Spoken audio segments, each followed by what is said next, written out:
Hello friends, welcome to BH knowledge. మనకి TSPSC group 1 prelims మీద మరో కేసు అనేది నమోదైంది.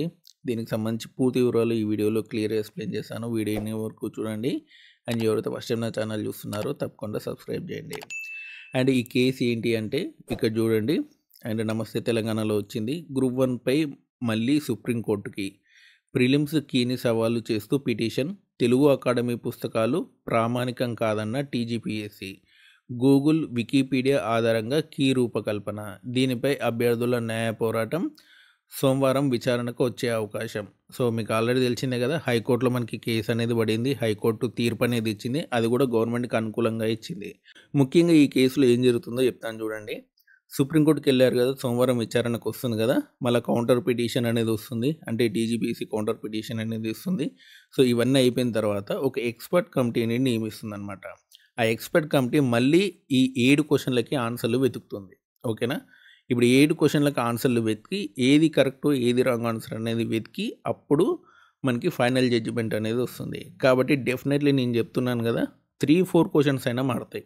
3-4 క్వశ్చన్లు అయినా సరే కీలో మాడతాయి. అట్లాంటప్పుడు ఏమవుతుందంటే డెఫినెట్లీ మెయిన్స్ ఎగ్జామ్ క్యాన్సిల్ అయిపోతుంది. కొత్త లిస్ట్ అనేది వస్తుంది. కాబట్టి 3-4 క్వశ్చన్లు అంటే తక్కువ కాదు, చాలా ఎక్కువ. ఎందుకంటే డెఫినెట్లీ విద్యార్థులు చాలామంది మారుతారు. వేలల్లో విద్యార్థులు మారే అవకాశం ఉంది 3-4 క్వశ్చన్లు అంటే. సో కాబట్టి డెఫినెట్లీ మెయిన్స్ ఎగ్జామ్ క్యాన్సిల్ అయ్యే అవకాశం ఉంది.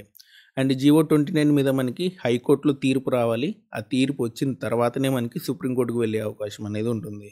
ఇంకా హైకోర్టులో తీర్పు రాలేదు కాబట్టి GO-29 మీద సుప్రీంకోర్టుకు వెళ్ళలేము. సో కాబట్టి ఇది విచారణ అనేది నడుస్తుంది హైకోర్టులో అయితే.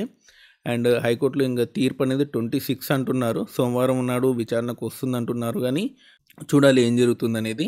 బట్ ఈ కీ అయితే మాత్రం ఏదైతే సుప్రీంకోర్టులో కేసు పడిందో కీ సంబంధించి డెఫినెట్లీ స్టూడెంట్స్కి 3-4 క్వశ్చన్స్ మీద అయినా సరే ఫేవర్గా వచ్చే అవకాశం ఉంది.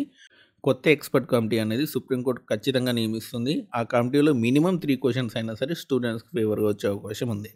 ఇదనమాట సుప్రీంకోర్టులో సంబంధించినటువంటి గ్రూప్ 1 కేసు యొక్క ఇన్ఫర్మేషన్.